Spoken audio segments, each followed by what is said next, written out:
بسم اللہ الرحمن الرحیم۔ السلام علیکم، ویلکم ٹو مہم کہانی۔ اور کیسے ہیں آپ سب ریڈرز میں ایپیسوڈ وائز ناول اپلوڈ کر دی تھی، لیکن میں نے تھوڑی چینجنگ کے لیے یہ اسمال پورے ناول اپلوڈ کرنا شروع کیے ہیں۔ آپ فیڈ بیک میں ضرور بتائیے گا آپ کو میری یہ کوشش کیسی لگی اور یہ ناول آپ کو کیسا لگا۔ یہ ناول کا نام ہے مجرم بنا محرم۔ پلیز مجھے جانے دو۔ آج میری شادی ہے، میں اگر گھر پہ نہیں گئی تو میری بارات لوٹ جائے گی اور میرا بوڑھا باپ جو ہارٹ پیشنٹ ہے مر جائے گا۔ وہ سکندر شاہ سے ہاتھ جوڑے التجا کر رہی تھی، یہ تمہاری خام خیالی ہے کہ تم ایسے ہی واپس جا سکتی ہو جب تک میرا بدلہ پورا نہیں ہو جاتا۔ جب تم جانے کا خواب چھوڑ دو تو میں مجھ سے نکاح کرنا ہوگا اور خود کو مجھے سونپنا ہوگا۔ وہ جو رکشے کے انتظار میں بس اسٹاپ پہ کھڑی ارد گرد نظریں دوڑا رہی تھی کے پاس سے ایک لینڈ کروزر گزری اور روڈ پہ پڑے ہوئے پانی کی وجہ سے چھینٹے ڈائریکٹ اس کے کپڑے اور چہرے کو گندا کر گئے۔ آج اس کی مہندی تھی اور وہ سیلون سے واپس آ رہی تھی کہ ایک لینڈ کروزر نے اس کا یہ حال کر دیا تھا۔ او ہیلو، تم لوگ گاڑیوں میں بیٹھ کے خود کو کیا سمجھتے ہو؟ تم لوگوں کو روڈ پہ چلتے ہوئے لوگوں کو کیڑے مکوڑے سمجھتے ہو؟ وہ تمہیں کیڑے مکوڑے نظر آتے ہیں کیا جو کسی کا خیال تک نہیں کرتے تم لوگ؟ وہ چیخ کر بولی تھی۔ تم لوگوں نے اپنے آپ کو کیا سمجھ لیا ہے؟ کیا اس دنیا کا خدا سمجھ بیٹھے ہو تم لوگ؟ ذرا تمیز نہیں ہے تم لوگوں کو؟ ایک پیسہ کیا تم لوگوں کے پاس آ گیا کہ اپنی اوقات بھول گئے؟ وہ زور سے چیخ کر اس لینڈ کروزر والے کو باتیں سنا رہی تھی، اپنے دل کی بھڑاس نکال رہی تھی، جب آگے جا کے لینڈ کروزر پیچھے کی سائیڈ ریورس ہوئی اور مرر نیچے کر کے سکندر شاہ نے باہر اس دھیان پانسی لڑکی کو دیکھا جس کا حلیہ روڈ پہ پڑے کیچڑ نے خراب کر دیا تھا۔ کچھ نوٹ اس نے اپنے والیٹ سے نکالے اور اس کی طرف پھینک دیے۔ اپنا حلیہ درست کر لینا، اب تو مائرہ کی بس ہو گئی تھی۔ نیچے اترو ذرا ادھر آؤ۔ تم نے کیا کیا؟ تم نے کیا مجھے فقیر سمجھ رکھا ہے جو نوٹوں کی اپنی نمائش کر رہے ہو؟ یہ جو میرا حلیہ کیا ہے نا، یہ تمہیں دیکھ کے سمجھ آ گئی ہوگی کہ یہ تمہاری گاڑی سے ہوا ہے۔ تم روڈ پہ چلتے ہوئے لوگوں کو فقیر یا کیڑے مکوڑے سمجھتے ہو، کوئی تمہیں نظر نہیں آتا، کسی پہ بھی تم کیچڑ اچھال دیتے ہو۔ ذرا تمیز نہیں ہے تم لوگوں کو روڈ پہ چلنے کی؟ دوسروں کا ہی خیال کر لے بندہ۔ وہ ہاتھ لہرا کے چیخ کے بول رہی تھی اور اپنے دل کی بھڑاس نکال رہی تھی، اور سکندر شاہ کا پارا ہائی ہو رہا تھا، وہ جسے کبھی کوئی اونچی آواز میں نہیں بولتا تھا، اور وہ اس کے اوپر چیخ رہی تھی۔ پیچھے گارڈز کی گاڑیاں جو رکی کھڑی تھی، گارڈز نکل کے آگے بڑھے لیکن اس کے ہاتھ کے اشارے سے وہیں رک گئی۔ اے لڑکی، کیا مسئلہ ہے؟ تمہارے ساتھ پیسے دے تو دیے ہیں، اپنا حلیہ درست کرو اور گھر جاؤ، کیوں روڈ پہ تماشا لگا رہی ہو؟ وہ دھاڑا تھا۔ میں تماشا لگا رہی ہوں؟ تماشا تو تم نے کیا ہے، کریٹ کیا ہے۔ میں ابھی سیلون سے آ رہی تھی، ابھی دیکھو، لگ رہا ہے میرا حلیہ سیلون والا سب تمہاری وجہ سے ہوا ہے۔ تمہاری گاڑی نے میرے اوپر کیچڑ اچھالا ہے اور میرا یہ حال ہوا ہے۔ وہ بات کو گھسیٹ رہی تھی، لوگوں کی بھیڑ اکٹھی ہو گئی تھی، بڑی مشکل سے لوگوں نے معاملہ رفع دفع کروایا اور وہ رکشہ پکڑ کے گھر کے لیے روانہ ہو گئی۔ حلیے کا تو بیڑا غرق ہو ہی چکا تھا۔ مجھے یہ لڑکی رات تک اپنے مینشن میں چاہیے۔ اس کا پارا ہائی تھا، اس کی دھاڑ گونجی اور اس کے تمام گارڈز مستعد ہو گئے۔ وہ جب اپنے اس حلیے میں گھر میں داخل ہوئی تو پھپھو اور بابا جان اسے دیکھ کے چونک سے گئے۔ ارے بیٹا، آپ تو سیلون گئے تھے نا، یہ حلیہ کیا بنا لیا ہے؟ بس بابا، آپ کو کیا بتاؤں، لوگ روڈ پہ چلتے ہوئے خود کو سب کا مالک اور سب کو اپنی رعایا سمجھ لیتے ہیں۔ ایک بگڑا ہوا امیر زادہ مجھ سے ٹکرا گیا اور اس نے میرا یہ حال کر دیا۔ اچھا بیٹا کوئی بات نہیں، اپنا غصہ تھکو اور جاؤ اپنی مہندی کا ڈریس چینج کرو اور حلیہ بھی درست کرو۔ آصف صاحب کی بات پر وہ اپنے کپڑے اٹھاتی واش روم میں گھس گئی تھی۔ شاور لے کر فریش ہو گئی، کپڑے تبدیل کر کے وہ جب باہر آئی تو بہت کھلی کھلی لگ رہی تھی۔ پھولوں کا زیور پہنے ہلکی سی نیچرل لپسٹک لگائی وہ تیار کھڑی تھی۔ گھر میں مہمان آنا شروع ہو گئے تھے۔ اس کی سہیلیاں بھی آ گئی تھیں اور ڈھولک لے کے بیٹھی ڈھول پیٹنے میں لگی ہوئی تھی۔ گانوں کی آوازیں گویا شادی والا گھر ہونے کا سنکیت دے رہی تھی کہ اتنے میں گھر میں کچھ مسلح افراد گھس آئے جن کے ہاتھوں میں گنز تھیں۔ وہ تیزی سے آگے بڑھے اور گنز سب کی سائڈ کی اور دلہن کی طرف بڑھے۔ ایک کلوروفارم والا رومال اس کی طرف بڑھایا۔ یہ کیا کر رہے ہو؟ آصف صاحب چیخے تھے۔ خاموش ہو کے بیٹھ جاؤ اگر زندگی چاہتے ہو تو، نہیں تو یہیں سب کو ختم کر دیں گے۔ سب کی زبان جیسے تالو سے لگ گئی تھی۔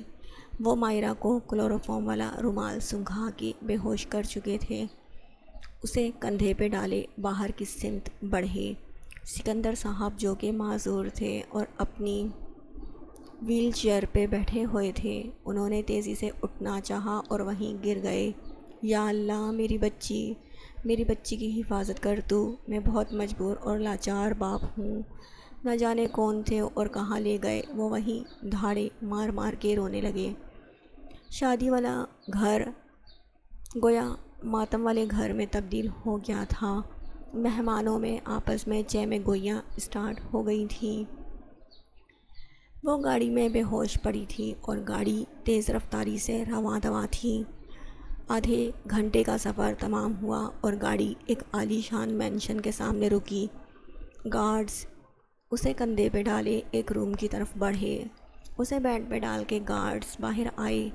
وہ جو اپنے خاص روم میں اپنے بندوں کو ہدایات دے رہا تھا کہ گارڈز کی طرف متوجہ ہوا۔ سر ہم لے آئے ہیں لڑکی کو۔ اوکے اب تم لوگ اپنے اپنے کام پہ لگ جاؤ جو میں نے تمہیں کام سونپے ہیں۔ وہ انہیں ہدایات دیتا انہیں روانہ کر چکا تھا۔ کافی دیر بعد اسے ہوش آیا، خود کو ایک نہایت عالی شان روم میں پایا۔ وہ ایک برا خواب سمجھ کے اپنی آنکھوں کو ملنے لگی۔ یہ میں کہاں آ گئی؟ کہیں میرا کوئی خواب تو نہیں؟ تمام مناظر اس کے سامنے گھومنے لگے۔ اس کی آنکھوں کے سامنے سب کچھ آنے لگا۔ وہ ہڑبڑا کے اٹھی، دروازہ زور زور سے پیٹنے لگی۔ کوئی ہے مجھے باہر نکالو پلیز، کیوں لے کر آئے ہو مجھے؟ وہ چیخ چیخ کر بول رہی تھی لیکن جواب ندارت۔ دروازہ باہر سے لاک تھا، کمرے میں کوئی ونڈو بھی نہیں تھی۔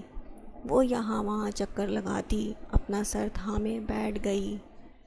بھلا میری کسی سے کیا دشمنی؟ کوئی مجھے کیوں کڈنیپ کرے گا؟ ہم تو غریب لوگ ہیں، کسی کو کوئی ہم سے تاوان بھی نہیں مل سکتا۔ یا اللہ یہ کیا ہو گیا؟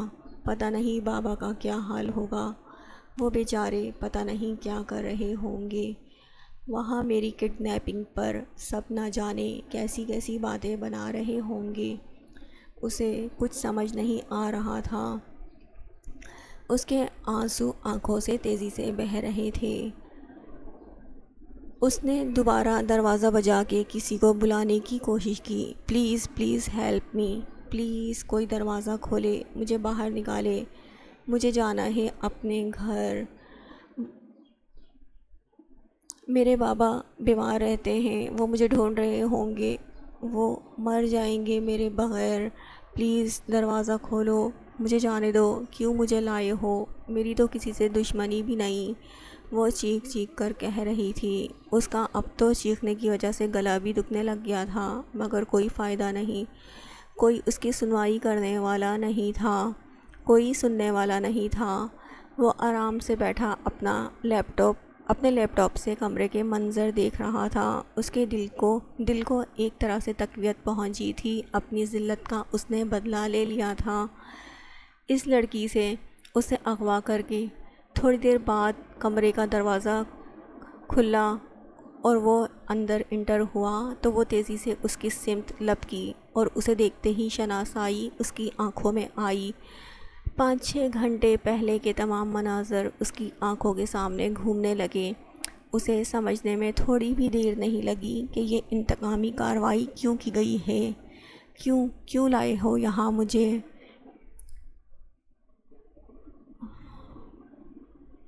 تمہیں خود کو یہاں دیکھ کے اب بھی یقین نہیں آ رہا کہ تمہیں کیوں یہاں پہ لایا گیا ہے؟ پلیز پلیز مجھے جانے دو۔ دیکھو ہماری تو بات وہیں پہ ختم ہو گئی تھی نا، ہمارا تو سیسفائر ہو گیا تھا، لوگوں نے ہمارے بیچ صلح کروا دی تھی، تو تم نے مجھے یہاں پہ کیوں لے کر آئے؟ ایسے کیسے سب ختم ہو گیا؟ ایسے کیسے تمہیں چھوڑ دوں؟ ہاں یہ بتاؤ، میں سکندر شاہ ہوں، اپنی بے عزتی کبھی نہیں بھولتا۔ تم چھٹانک بھر کی لڑکی نے پورے شہر کے سامنے مجھے بے عزت کر کے رکھ دیا، میں ایسے ہی بھول جاؤں گا؟ وہ اس کے گرد چکر لگاتا بول رہا تھا، دیکھو تم حالات کی سنگینی کا اندازہ نہیں کر رہے۔ میری آج مائیوں ہے، لڑکے والے آنے والے تھے، میری آج مہندی ہے، اگر میں وہاں گھر میں موجود نہیں ہوئی تو لوگ طرح طرح کی باتیں کریں گے۔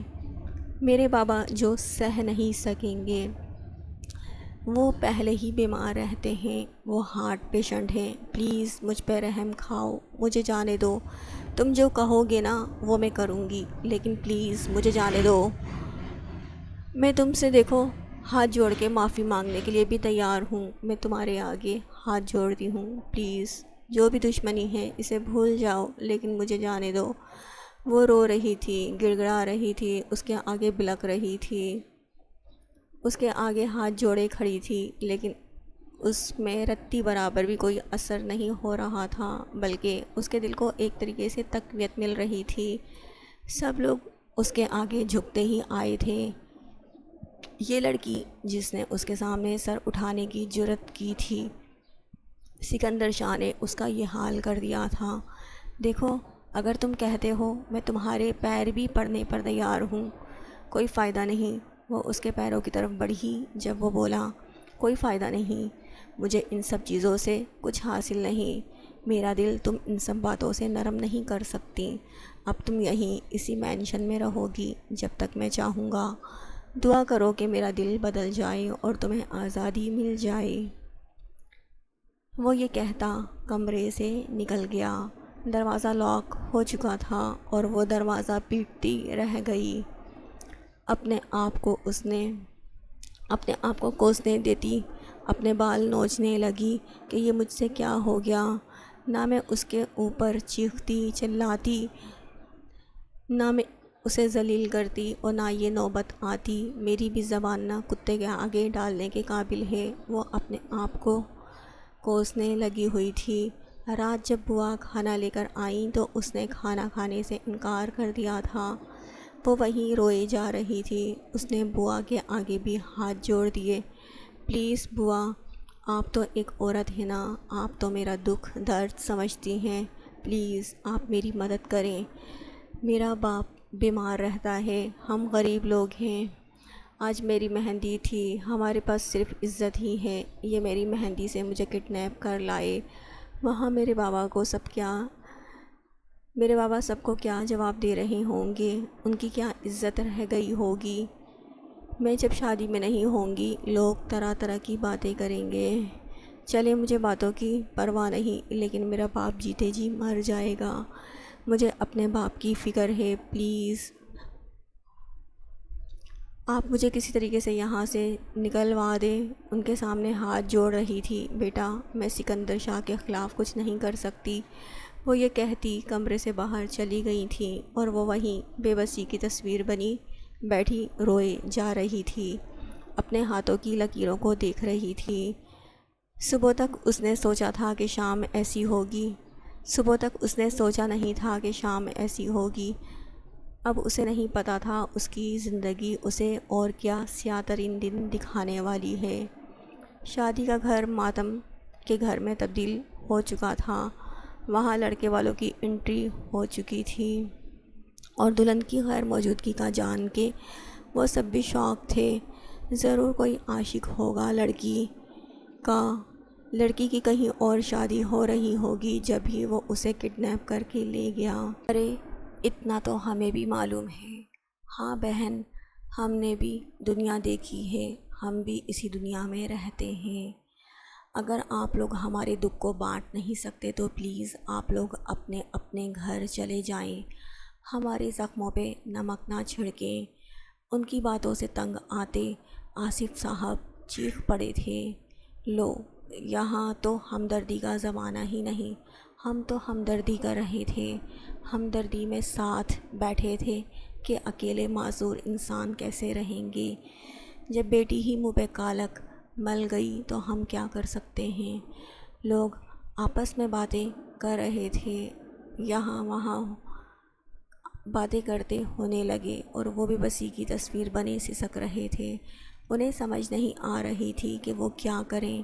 انہیں اپنی معذوری سے کبھی اتنا شکوہ نہیں ہوا تھا جتنا آج انہیں شکوہ ہو رہا تھا کہ اگر وہ صحت مند ہوتے، چل پھر سکتے تو کہیں اپنی بیٹی کو ڈھونڈ تو سکتے تھے، لیکن وہ محتاج شخص کہاں اپنی بیٹی کو تلاش کرتے۔ لڑکے والے بھی واپس جا چکے تھے۔ بھائی صاحب، میرا خیال ہے ہمیں پولیس میں رپورٹ کرنی چاہیے، کوئی ہماری بیٹی کو اغوا کر کے لے گیا ہے۔ ہاں بہن، تم رکشا کرو، ہم چلتے ہیں۔ دونوں بہن بھائی تھانے پہنچے۔ انسپکٹر صاحب، ہماری بچی کی آج مہندی تھی، نہ جانے کہاں سے 7-8 مسلح افراد میں آئے، ان کے ہاتھوں میں گنز تھی، انہوں نے سب پہ گنز تانی اور ہماری بچی کے منہ پہ کلوروفارم والا رومال رکھ کے اسے بے ہوش کر کے لے گئے۔ انکل جی، لڑکی کی آپ نے کہا شادی ہو رہی تھی؟ جی بیٹا، آج اس کی مہندی تھی۔ مجھے تو ایسا لگتا ہے جیسے لڑکی کی اس شادی میں مرضی نہیں تھی، کہیں اور کسی اور کو وہ پسند کرتی تھی اور وہ یہ شادی نہیں کرنا چاہتی تھی، تبھی لڑکے نے زبردستی اسے کڈنیپ کروا لیا۔ یہ پسند کی شادی کا چکر لگتا ہے۔ انسپکٹر پین ہاتھوں میں گھماتے ہوئے بولا۔ آصف صاحب یہ سن کر اس کا منہ دیکھنے لگے اور پریشان ہو گئے۔ انسپکٹر صاحب، آپ ایسی باتیں نہیں کریں، ہم تو بڑی امیدیں لے کے آپ کے پاس آئے ہیں، آپ بھی ایسی باتیں کریں گے تو ہم کس سے امید لگائیں گے؟ کون ہماری مدد کرے گا؟ بتائیں، ہماری بچی انتہائی شریف اور سلجھی ہوئی ہے، ہم نے جہاں اس کا رشتہ کیا وہ وہیں رضامند ہو گئی اور وہ اس شادی پہ بھی خوش تھی۔ یہ تو بزرگوں آپ کہہ رہے ہیں، کیا پتہ لڑکی کی مرضی نہ ہو۔ اگر آپ ہماری مدد نہیں کر سکتے تو پلیز آپ ایسی باتیں بھی نہیں کریں۔ وہ غصے سے کہتے اٹھ کھڑے ہوئے، ہم 24 گھنٹے تک کوئی FIR نہیں کاٹ سکتے، کیا پتہ لڑکی لوٹ آئے۔ وہ غصے سے اپنی بہن کا ہاتھ پکڑے گھر واپس آ گئے تھے۔ ادھر رات گزر گئی، دوسرا دن نکل آیا تھا۔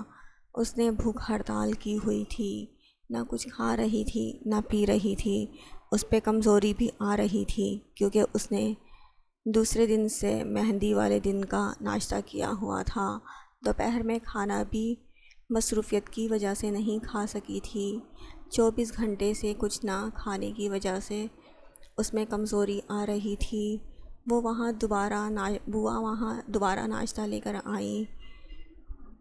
کھانے کی ٹرے ویسی کی ویسی رکھی دیکھ کے وہ اٹھا کے لے گئیں۔ میڈم نے کچھ کھایا پیا؟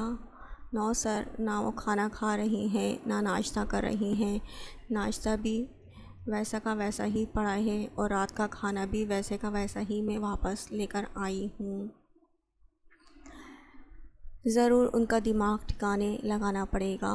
وہ کمرے میں آیا تھا، وہ گھٹنے میں سر دیے بیٹھی تھی، اس کی آنکھیں لال انگارہ ہو رہی تھیں، رونے کی وجہ سے سر بھی بھاری ہو رہا تھا۔ یہ بھوک ہڑتال کیوں کی ہوئی ہے؟ تم سمجھتی ہو تمہارے نہ کھانے اور پینے سے میں تمہیں رہائی دے دوں گا تو یہ تمہاری بھول ہے۔ جب تک میں نہ چاہوں تمہاری سزا ختم نہیں ہو سکتی۔ اب کھانا پینا اسٹارٹ کرو، انرجی ہوگی تو تم ان حالات سے لڑ سکو گی، لیکن وہ اپنی بات پہ قائم تھی۔ اب اس نے واپس جانے کی ضد بھی ایک طریقے سے ختم کر دی تھی، کیونکہ وہ اچھے طریقے سے جان گئی تھی کہ ایک رات باہر گزار کے آنے والی لڑکی کی کیا ویلیو ہوتی ہے، لوگ کیسی کیسی باتیں کرتے ہیں، اور وہ تو سب کے سامنے اغوا شدہ لڑکی تھی۔ وہ عزت سے لوٹ کر آئی ہے، کوئی یقین نہیں کرے گا، کوئی اس پہ بھروسہ نہیں کرے گا۔ دوپہر تک اسے بخار چڑھ گیا تھا اور وہ غم سے نڈھال وہیں بے ہوش ہو گئی تھی۔ سر وہ میڈم بے ہوش پڑی ہیں، انہیں بہت تیز بخار بھی ہے۔ وکاس ڈاکٹر کو کال کرو۔ ڈاکٹر آیا، اسے چیک کیا، انہیں کمزوری بہت زیادہ ہے، شاید کافی ٹائم سے کھانا نہیں کھایا انہیں فوری خوراک کی ضرورت ہے، اس کے ساتھ میں میڈیسن اور یہ طاقت کا سپلیمنٹس لکھ کر دے رہا ہوں، یہ بھی ضرور دیجیے گا۔ ڈاکٹر پرسکرپشن دیتا جا چکا تھا۔ وہ چیئر پاس گھسیٹے بیٹھ گیا اور اس کا چہرہ دیکھنے لگا۔ پہلی مرتبہ اسے غور سے دیکھنے پہ اسے اندازہ ہوا وہ بہت معصوم سی چھوٹی سی لڑکی تھی جو کالج گرل لگ رہی تھی۔ کہیں سے بھی اس کی عمر شادی کے لائق نہیں تھی، مشکل سے 17-18 سال اس کی ایج تھی، جبکہ وہ 28 سال کا ایک بھرپور نوجوان تھا۔ اسے اپنے کیے پہ پہلی مرتبہ پشیمانی ہوئی۔ کیا تھا؟ اگر وہ اپنی انا کا مسئلہ نہیں بناتا تو آج اس کی یہ حالت نہیں ہوتی۔ اس کا معصوم حسن اسے اپنی طرف متوجہ کر رہا تھا۔ وہ اپنے دل کو سخت رکھتا اٹھ کھڑا ہوا۔ وہ نہیں چاہتا تھا اس کا دل اس لڑکی کے حسن پہ بہکے اور اس کی طرف مائل ہو اور وہ کمزور پڑے۔ وہ جب ہوش میں آئی تو وہ کمرے میں آیا۔ اگر تم چاہتی ہو کہ میں تمہیں تمہارے بابا کے پاس بھیج دوں تو خاموشی سے کھانا کھاؤ اور یہ دوا بھی لو۔ اس نے وہ سپلیمنٹ اور میڈیسن اس کی طرف بڑھائی۔ گھر جانے کا نام سن کے وہ جس کا ارادہ کھانا نہ کھانے کا تھا، زبردستی کھانا کھانے لگی اور وہ خاموشی سے چیئر پہ بیٹھا اسے دیکھ رہا تھا۔ جب وہ 2-4 لقمے لے چکی تو اس کی طرف دیکھا۔ نہیں، پوری پلیٹ آپ نے فنش کرنی ہے۔ وہ زبردستی کھانا کھانے لگی۔ اپنا کھانا کمپلیٹ کر کے میڈیسن لی تو اسے نیند آنے لگی اور وہ وہیں بیک گراؤنڈ سے ٹیک لگائے سو چکی تھی۔ جب شام میں اس کی آنکھ کھلی تو وہ وہیں کمرے میں ہی بیٹھا لیپ ٹاپ پہ کچھ کر رہا تھا۔ میرے گارڈز آپ کو آپ کے گھر چھوڑ دیتے ہیں، چلیں تیار ہو جائیں۔ اس نے کیا تیاری کرنی تھی؟ دوپٹہ اپنے سر پہ لیا، اپنے ارد گرد لپیٹا اور باہر نکلی۔ جب وہ گھر میں انٹر ہوئی تو لوگوں کا رش لگا ہوا تھا۔ اس کے بابا لوگوں کی باتوں سے تنگ آ کے ہارٹ اٹیک سے یہ دنیا چھوڑ گئے تھے۔ اس کے باپ کا جنازہ سامنے پڑا ہوا تھا۔ وہ چیخ کے وہیں گری۔ نہیں نہیں بابا پلیز مجھے چھوڑ کے مت جائیں۔ کیا ہوا آپ کو؟ پلیز میرا کوئی نہیں ہے آپ کے علاوہ، پلیز بابا ایسا نہ کریں، مجھے تنہا چھوڑ کے نہ جائیں، میں آپ کے بغیر کیسے رہوں گی؟ لیکن اس کی فریاد سننے والا کوئی نہیں تھا۔ اس کے باپ کے جنازے میں بھی لوگ طرح طرح کی باتیں بنا رہے تھے کہ جب پہلے باپ کا خیال نہیں کیا، کسی کے ساتھ چلی گئی تو اب کیوں واپس آ گئی؟ عاشق نے قبول نہیں کیا ہوگا۔ وہاں وہ خاموشی سے سب کی باتیں سن رہی تھی۔ مالک مکان نے بھی گھر خالی کرنے کا کہہ دیا تھا کہ ہم ایسے لوگوں کو گھر مزید کرائے پر نہیں دے سکتے، ہم بھی بہن بیٹیوں والے ہیں۔ اس کے اوپر تو قیامت ٹوٹ پڑی تھی، نہ سر پہ چھت تھی، نہ باپ رہا، کوئی بھی تو اپنا نہیں رہا تھا۔ پھپھو نے بھی آنکھیں بدل دی تھیں، وہ بھی باپ کا جنازہ اٹھتے ہی بیٹے کے ساتھ روانہ ہو گئی تھی کہ اس کی ذمہ داری ان کے کندھوں پہ نہ آ جائے۔ اپنے گھر میں وہ بیٹھی ہوئی تھی، کالی رات سائیں سائیں کر رہی تھی۔ وہ صحن میں ہی بیٹھی خوف سے چمگادڑوں کی آواز سن رہی تھی اور ڈر بھی رہی تھی۔ سکندر شاہ خادم حسین کو تاکید کر چکا تھا کہ گھر کی خبر رکھے اور مجھے بتائے گھر میں سب خیریت ہے، اسے کوئی پریشانی کا سامنا تو نہیں ہوا۔ خادم حسین نے جب اسے آگاہ کیا کہ اس کا باپ ہارٹ اٹیک سے اس دنیا سے چلا گیا ہے اور اس کا کوئی رشتہ دار نہیں، گھر والوں نے بھی، مالک مکان نے بھی گھر خالی کرنے کا کہہ دیا ہے، تو وہ شاکڈ رہ گیا۔ وہ فوراً گاڑی لے کے اس کے گھر پہنچا۔ وہ اسے دوبارہ اپنے گھر کے دروازے پہ دیکھ کے حیران نہیں ہوئی تھی، کیونکہ وہ جانتی تھی وہ ضرور آئے گا، کیونکہ جتنی اس کی ریسورسز سے اس نے اس کے بارے میں ضرور آگاہی حاصل کر لی ہوگی کہ اس کے کیا حالات چل رہے ہیں۔ آ گئے آپ میری بے بسی کا تماشا دیکھنے، یہ دیکھنے کہ میں زندہ ہوں یا مر گئی۔ کیسی باتیں کر رہی ہو تم؟ اس کا دل جیسے کٹ سا گیا تھا۔ وہ تو اس لڑکی کی آنکھوں میں ہی اپنا دل ہار بیٹھا تھا، کہاں اس کی تکلیف دیکھ سکتا تھا۔ میرے باپ نے تو آسان راستہ اختیار کیا، ہارٹ اٹیک سے یہ دنیا چھوڑ دی، تمام غم پیچھے رہ گئے۔ لیکن اب میں کیا کروں؟ مجھے نہیں معلوم آگے میں کیسے جیوں گی۔ وہ بے بسی سے رو پڑی تھی، اپنے ہاتھوں پہ سر رکھ کے۔ سکندر شاہ اسے روتا ہوا دیکھ کے بے بس ہوا۔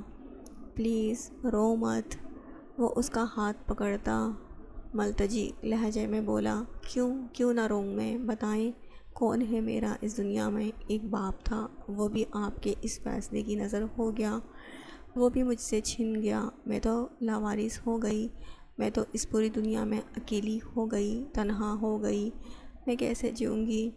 تم میرے ساتھ چلو، میرے مینشن رہو گی تم آج سے۔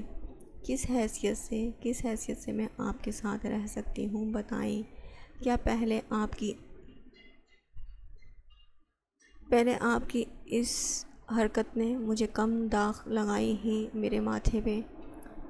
کیا مجھے کم داغدار کیا ہے جو اب میں مزید آپ کے ساتھ رہوں کہ ساری دنیا کو ثابت کر دوں کہ میں بد کردار ہوں؟ وہ چیخ رہی تھی۔ میں تم سے نکاح کروں گا، تم میری بیوی بنو گی۔ اس نے فوری فیصلہ کیا تھا۔ وہ اسے حیران نظروں سے دیکھ رہی تھی۔ آپ نے سمجھ کیا رکھا ہے مجھے؟ میں کوئی کھلونا ہوں؟ جب چاہا اغوا کر لیا، اور اب آپ مجھ سے نکاح کی بات کر رہے ہیں؟ میرا سب کچھ آپ نے چھین لیا۔ میرا ایک باپ تھا، وہ بھی آپ کی وجہ سے اس دنیا میں نہیں رہا۔ میں کیسے ایسے شخص سے نکاح کر سکتی ہوں جس کی وجہ سے میرا باپ مرا ہے، جس کی وجہ سے میرے ماتھے پہ داغ لگا ہے، جس کی وجہ سے میں دربدر ہوئی ہوں؟ بتائیں کتنے خسارے آپ کے ذمہ آتے ہیں؟ وہ رو رہی تھی بلک بلک کے۔ پلیز سمجھنے کی کوشش کرو، کوئی اور راستہ نہیں ہے تمہارے پاس؟ نہیں، میں نہیں جانتی، میں کہیں بھی چلی جاؤں گی لیکن آپ کے پاس تو ہرگز نہیں آؤں گی، میں یہ نکاح نہیں کر سکتی۔ وہ اپنی ضد پہ ڈٹی ہوئی تھی۔ وہ پہلے تو اسے سمجھاتا رہا، وہ اس سے زبردستی نہیں کرنا چاہتا تھا۔ بالآخر بوا کو اس کے پاس چھوڑ کے وہ چلا گیا۔ سویم کے بعد مالک مکان نے گھر خالی کرنے کا کہا ہے۔ اس کے سر پہ کوئی ٹھکانہ بھی نہیں تھا، کہاں جاتی؟ سکندر شاہ کی گاڑی باہر کھڑی تھی اور سکندر شاہ اسے لینے آیا تھا۔ اب سر پہ چھت نہ ہونے کے باعث وہ مجبوری میں اس کے ساتھ چل پڑی۔ جسے اپنا مجرم سمجھ رہی تھی، اسی کو اسے محرم بنانا پڑا۔ وہاں کچھ لوگوں کی موجودگی میں سادگی سے نکاح ہو گیا تھا۔ وہ کیا کرتی؟ وہ بنا نکاح کے اس کے ساتھ اس مینشن میں نہیں رہ سکتی تھی۔ وہ خاموشی سے لال چنری سر پر ٹکائے بیٹھی اپنے ہاتھوں کی خالی ہتھیلیوں کو دیکھ رہی تھی اور سوچ رہی تھی اس کی زندگی 3 دنوں میں کیسے تبدیل ہو گئی۔ اس کی شادی کہیں اور ہونے والی تھی، وہ اغوا ہوئی، اس کے بابا چلے گئے اور اس کی شادی کہیں اور ہو گئی۔ وہ دل میں ٹھان چکی تھی کہ وہ سکندر شاہ کو کبھی معاف نہیں کرے گی۔ سکندر شاہ جسے وہ اپنا مجرم سمجھے بیٹھی تھی، اسے اپنے باپ کے جانے کا دکھ ستا رہا تھا کہ اس کی اور سکندر شاہ ایک معصوم لڑکی کی زندگی اس کی وجہ سے تباہ ہوئی، وہ اس کا ازالہ کرنا چاہتا تھا۔ وہ بہت بے بس خود کو محسوس کر رہا تھا، اس کے آنسو اسے تڑپا رہے تھے، وہ اسے خوشیاں دینا چاہتا تھا۔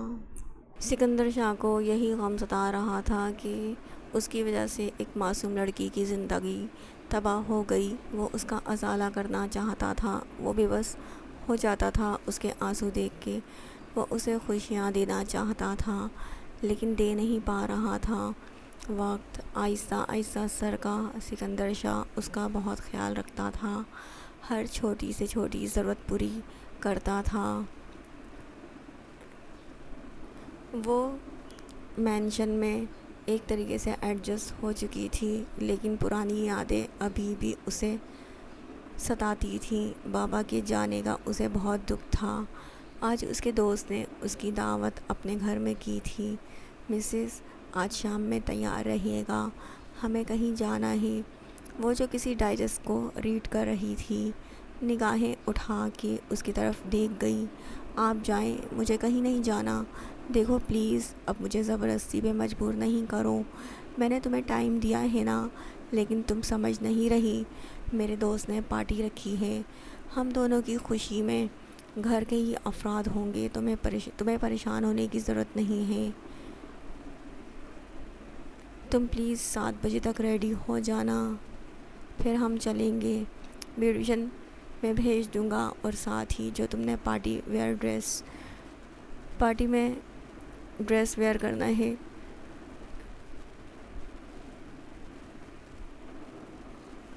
وہ بھی میں بھیج دوں گا۔ وہ اسے مطمئن کرتا چلا گیا۔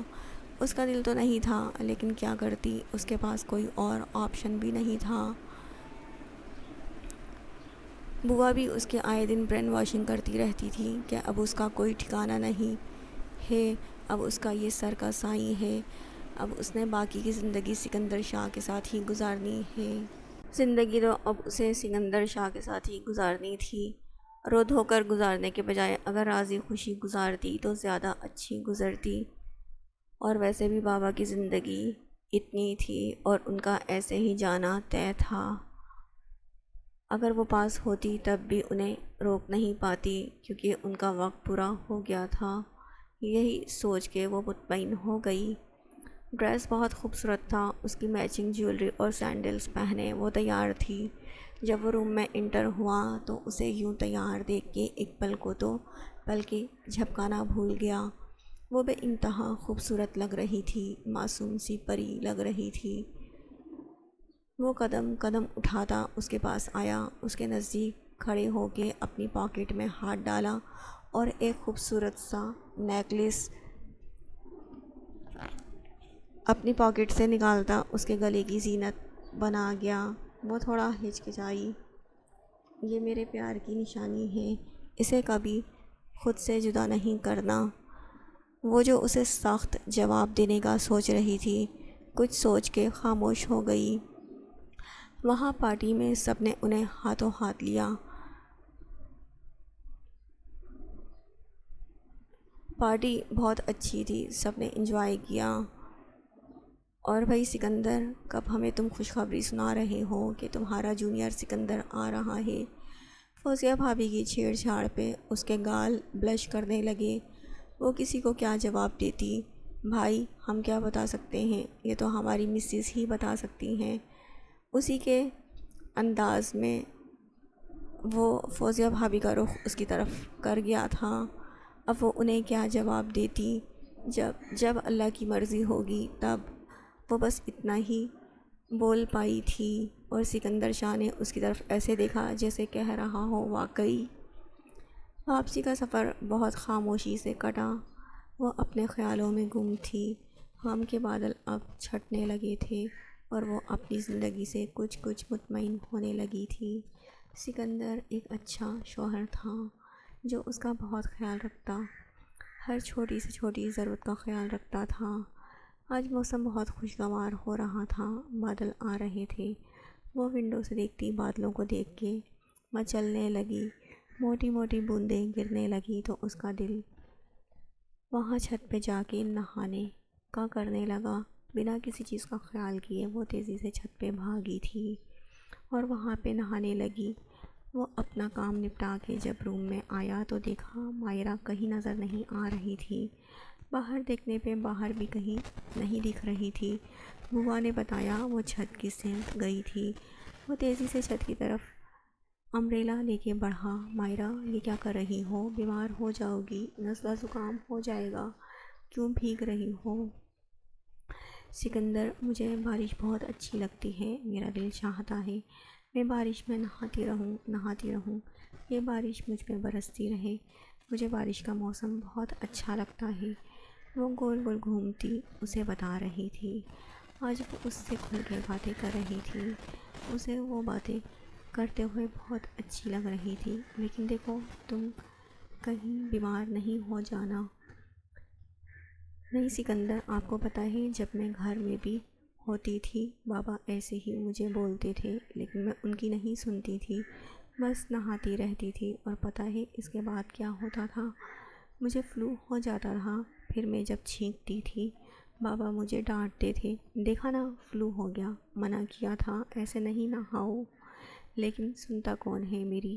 وہ یہ کہتے ہوئے اداس ہوئی۔ جب وہ اس کے قریب گیا تو وہ اس کے کندھے پہ سر ٹکا گئی۔ آج یہ پہلی دفعہ ایسا ہوا تھا۔ سکندر کو اس کی پیش قدمی بہت اچھی لگی۔ وہ اسے خود کے ساتھ لگائی نیچے آیا۔ جلدی سے فریش ہو جاؤ، کپڑے وغیرہ تبدیل کرو، میں بوا سے بول کے سوپ بنواتا ہوں۔ اس نے اپنے لیے کافی اور اس کے لیے گرم گرم سوپ کا آرڈر دیا اور خود وہیں چیئر پر بیٹھ کے اس کا ویٹ کرنے لگا۔ تھوڑی دیر بعد وہ کپڑے تبدیل کر کے آئی تو بال سکھانے کے لیے ڈرائر اٹھایا، اسے واقعی چھینکیں لگ چکی تھی۔ سکندر تو جیسے اس کی چھینکوں سے پریشان ہو گیا تھا، زبردستی اسے اپنے ہاتھوں سے سوپ پلایا اور ڈاکٹر کو بلا کے اس کا چیک اپ بھی کروایا۔ صبح تک اسے ہلکی حرارت بھی ہو گئی تھی، اس کی وجہ سے سکندر شاہ کی جان بے بن آئی تھی۔ وہ اس کے ساتھ بیٹھ کے بار بار اس کا ٹیمپریچر چیک کرتا، کبھی پٹیاں رکھتا، کبھی اسے میڈیسن دیتا، کبھی اپنے ہاتھوں سے اسے غذا دے رہا تھا۔ وہ اس کی اتنی کیئر پر بس مسکرا کے رہ جاتی تھی۔ جب وہ ٹھیک ہوئی تو سکندر کی جان میں جان آئی۔ وہ سکندر جیسا ہم سفر پا کے بہت مطمئن ہو گئی تھی اور اب کی رضا پہ راضی ہو گئی تھی۔ سکندر ایک بہت چاہنے والا ہم سفر ثابت ہوا تھا۔ وہ جیسا دکھتا تھا ویسا بالکل نہیں تھا۔ ان کی شادی کو 6 ماہ ہو گئے تھے کہ آج سکندر کی کال آئی، مجھے ایک بزنس ڈنر کے سلسلے میں تمہارے ساتھ ایک پارٹی اٹینڈ کرنی ہے، میں ڈریس اور بیوٹیشن کو بھیج رہا ہوں، پلیز تیار ہو جانا، آتے ہی نکلنا ہے۔ وہ سر ہلا گئی تھی۔ بیوٹیشن نے آ کے اسے تیار کیا۔ آج اس کی بھیجی ہوئی سرمئی میکسی جس پہ نفیس نگوں کا کام بنا ہوا تھا، اس میں اس کا سراپا چمک رہا تھا۔ وہ اس میں بے انتہا حسین لگ رہی تھی۔ وہ اپنی سینڈلز کے اسٹیپ بند کر رہی تھی جب وہ 3 پیس سوٹ میں روم میں انٹر ہوا اور اسے دیکھ کے ساکت رہ گیا۔ وہ لگ ہی اتنی پیاری رہی تھی۔ کئی پل وہ اسے دیکھتا رہا اور پھر بے ساختہ اس کی سمت بڑھا، اس کے ماتھے پہ اپنے پیار کی مہر ثبت کرتا پیچھے ہوا۔ تم نہیں جانتی مائرہ، تم میرے دل کا سکون بن گئی ہو، تمہیں دیکھ کے مجھے ایسا لگتا ہے جیسے میں جینے لگا ہوں، اور جب تم پاس نہیں ہوتی ایسے لگتا ہے جیسے کچھ کمی سی ہے زندگی میں تمہارے ساتھ زندگی مکمل سی مجھے لگنے لگتی ہے، تم میری روح میں سمانے لگی ہو، تم میری زندگی بن گئی ہو۔ وہ اس کے کانوں میں سرگوشیاں کرتا اسے کسی اور ہی جہان میں لے گیا تھا۔ کیا خیال ہے آج پارٹی کینسل نہ کر دیں؟ وہ اس کے چہرے پہ آئی بالوں کی لٹوں کو کان کے پیچھے الجھتا اس سے سوال کر رہا تھا اور وہ اس کی بات کا مطلب سمجھ کے چھینپ سی گئی تھی۔ نہیں شاہ، پلیز پارٹی میں چلتے ہیں نا، انجوائے کریں گے۔ جب وہ پارٹی میں پہنچے تو سب نے ان کے کپل کی بہت تعریف کی، سب کی نگاہوں میں ستائش تھی ان کے کپل کے لیے۔ کچھ لوگوں کی نظروں میں جلن اور حسد بھی تھا۔ پارٹی سے واپسی پہ گاڑی اس نے مین روڈ پہ روک دی۔ تمہارے ساتھ دل چاہتا ہے میں کھلی فضا میں سانس لوں، وہ یہ کہتا اسے اپنی گود میں لیے گول گول گھمانے لگا اور وہ ہاتھ کھولے گول گول گھومنے لگی۔ یادگار مناظر بہت خوبصورت تھی۔ گھر آنے پہ وہ جو اپنا ڈریس لیے واش روم کی سمت بڑھ رہی تھی کہ اس نے اسے روک دیا۔ اس کی آنکھوں کا اشارہ سمجھتی وہ کچھ پل کے لیے ٹھہر سی گئی تھی۔ اب تو وہ اس کا صرف شوہر نہیں، وہ محبوب شوہر ہو چکا تھا۔ زندگی اسی کے ساتھ گزارنی تھی، اسی کے ساتھ جینا تھا، اسی کے ساتھ مرنا تھا۔ وہ یہ سوچتی اپنا آپ اسے سونپ گئی تھی۔ صبح بہت چمکیلی تھی۔ صبح جب اس کی آنکھ کھلی تو خود کو محویت سے اسے تکتا دیکھ کے سکندر شاہ کو وہ شرما سی گئی تھی۔ وہ اسے خود سے لگائے مطمئن سا آنکھیں بند کر گیا تھا۔ ان کی زندگی میں دکھوں کے دن ختم ہو گئے تھے اور خوشیوں نے ان کے دروازے پہ دستک دے دی تھی۔ تو ناظرین، کیسی لگی آپ کو اسٹوری؟ پلیز کمنٹ باکس میں اپنی رائے ضرور دیجیے گا۔ یہ اسٹوری نفرت اور انتقام سے شروع ہو کے محبت میں ڈھلی ہے۔ دو مختلف مزاج کے لوگ ایک دوسرے سے بے انتہا محبت کرتے ہیں کہ ایک دوسرے کے بنا اب وہ رہ نہیں سکتے۔ ان دی اینڈ